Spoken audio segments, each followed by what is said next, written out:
হাতে কম সময় থাকলে ঝটপট সাউথ ইন্ডিয়ান ফেমাস এই রেসিপি ইডিয়াপ্পাম একবার তৈরি করে দেখুন। খেতে কিন্তু ভীষণ ভালো লাগে। সকাল হোক বা রাত, যে কোনো বেলার জন্যই পারফেক্ট। সাথে খাওয়ার জন্য ভীষণ মজার একটা চাটনিও তৈরি করে দেখাবো।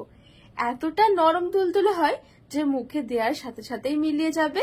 সব সময় দেখবেন আমাদের রুটি পরোটা খেতে ভালো লাগে না, তখন কিন্তু ভিন্ন স্বাদের এই রেসিপিটা একবার বানিয়ে দেখতে পারেন। খেতে কিন্তু ভীষণ ভালো লাগে। নমস্কার বন্ধুরা, নতুন একটা পর্ব দেখার জন্য আপনাদের সকলকে স্বাগত জানাই। আজকে আমি আপনাদেরকে সাউথ ইন্ডিয়ান ফেমাস একটা রেসিপি ইডলি আপ্পাম তৈরি করে দেখাবো। আর আপনারা কিন্তু চাইলে সকালের জল খাবারে বা রাতের খাবারেও কিন্তু ঝটপট বানিয়ে নিতে পারেন। একদমই অল্প সময়ের মধ্যে তৈরি করা হয়ে যাবে। খেতে কিন্তু দারুণ লাগে আর ঘরে থাকা উপকরণের মধ্যে তৈরি করে নিতে পারবেন। তো চলুন আমি খুবই সহজভাবে আপনাদেরকে তৈরি করে দেখাবো এই ইডলি আপ্পাম। আশা করছি আপনাদের অনেক ভালো লাগবে। তো সবার প্রথমে আমি এই ইডলি আপ্পামের সাথে খাওয়ার জন্য একটা ভীষণ মজার একটা চাটনি তৈরি করে নেব। তো আমি এখানে একটা মিক্সির জার নিয়েছি। এখানে নিয়েছি আমি 1 টেবিল চামচের মতন ভাজা চিনে বাদাম। এই ভাজা চিনে বাদামের জায়গায় আপনারা কিন্তু ভাজা ছোলাটাও দিতে পারবেন। আর এখানে আমি নিয়েছি 3টে কাঁচা লঙ্কা আর একটু আদা কুচি, আর নিয়েছি কিছুটা নারকেল। এখানে নিয়েছি 1 স্লাইস লেবু, তো লেবুর রসটা চিপে দিয়ে দেব। আর এখানে আমি নিয়েছি কিছুটা কারি পাতা। যদি আপনাদের কাছে কারি পাতা না থাকে সেক্ষেত্রে কিন্তু ধনে পাতাটা দিয়েও করতে পারবেন। তো এবার আমি কারি পাতাগুলো দিয়ে দেব।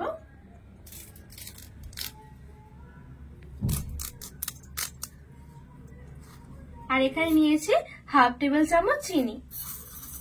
এখানে দিয়ে দিচ্ছি বিট লবণ স্বাদ মতো। এবারে সামান্য একটুখানি জল দিয়ে ভালো করে একটা পেস্ট তৈরি করে নেব।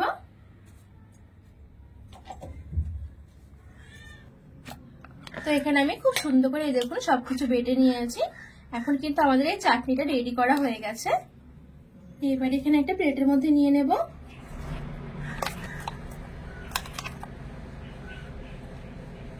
এখানে তড়কা দেওয়ার জন্য আমি এখানে কিছুটা তেল গরম করে নিয়েছি, আর নিয়েছি কিছুটা কালো সরষে আর একটা শুকনো লঙ্কা, আর নিয়েছি এখানে কিছুটা কারি পাতা। এবার এখানে দিয়ে দেবো।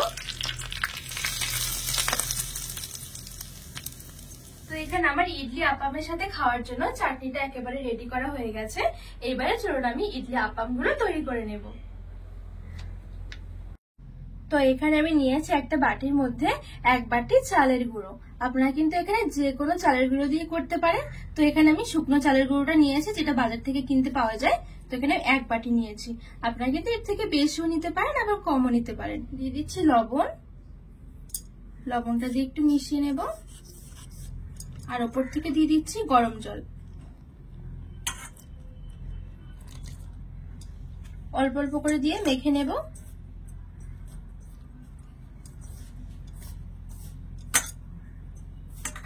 তো এখানে কিন্তু জলটা অল্প অল্প করে দিয়ে মাখাতে হবে। আর এখানে কিন্তু চেষ্টা করবেন গরম জল দিয়ে মাখানো, তাহলে কিন্তু ইডলি আপ্পাম গুলো অনেক বেশি নরম আর তুলতুলে হবে।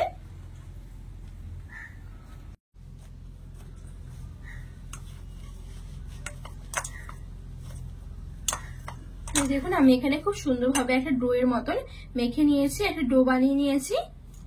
তো এবারে চলুন আমি ইডলি আপ্পাম গুলো তৈরি করে নেব। তো ইডলি আপ্পামের কিন্তু ছাঁচ হয়, যেরকম যে ঝুড়ি ভাজা করা হয় সেই ছাঁচগুলো দিয়ে কিন্তু ইডলি আপ্পাম তৈরি করা হয়। তো আজকে আমার কাছে কোনো রকম ছাঁচ নেই, তো সেই জন্য আমি এখানে দেখো একটা বড় সাইজের সিরিঞ্জ নিয়েছি। এগুলো কিন্তু যে কোনো ওষুধের দোকানে পেয়ে যাবে, 30 টাকা করে নেবে।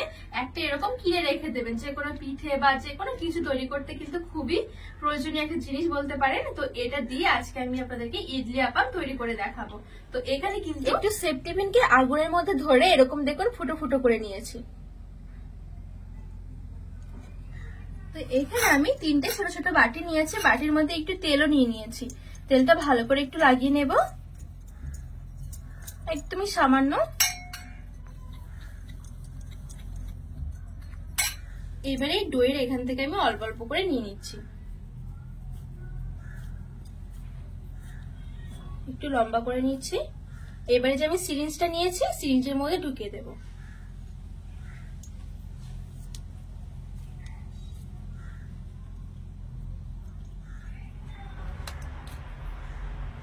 এবার ঠিক বাটির মতো ধরে এইভাবে করে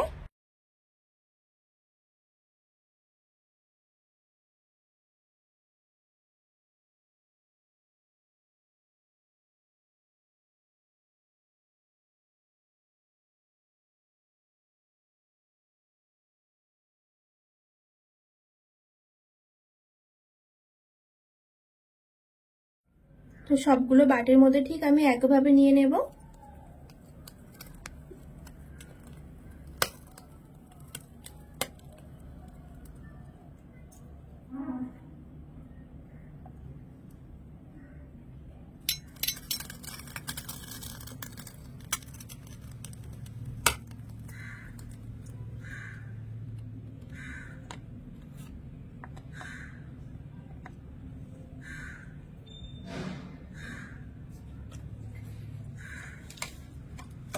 তো দেখুন বন্ধুরা, আমি এখানে 3টে বাটির মধ্যে নিয়ে নিয়েছি। কত সুন্দর লাগছে দেখুন দেখতে। ডেকচির মধ্যে আমি এখানে কিছুটা জল নিয়েছি আর দিয়ে দিচ্ছি এরকম একটা থালা, আর এই বাটিগুলো ধরে বসিয়ে দেব।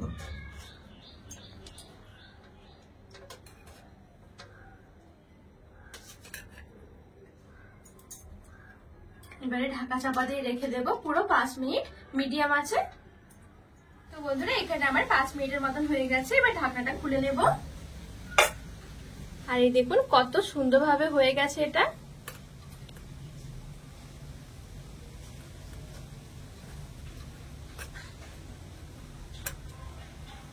এবারে তুলে নেব।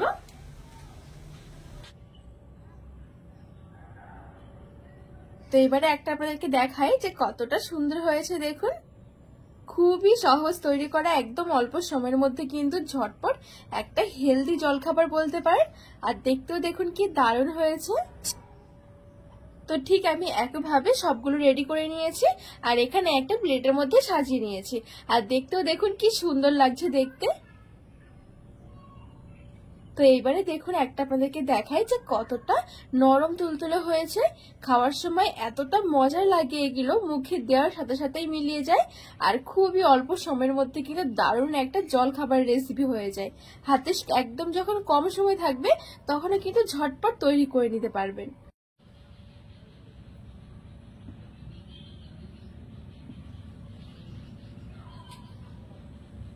আর এই চাটনিটা দিয়ে কিন্তু দারুণ লাগে। এই ইডিয়াপ্পাম গুলো খেতে ভীষণ মজার হয়। সাথে একটু সসও নিয়ে নিয়েছি, খেতে কিন্তু আরো বেশি দারুণ লাগবে। তো আজকের রেসিপি আপনাদের কেমন লেগেছে অবশ্যই কিন্তু কমেন্ট করে জানাবেন। আর রেসিপি ভালো লাগলে চ্যানেলটিকে সাবস্ক্রাইব করে পাশে থাকা অনুরোধ রইল।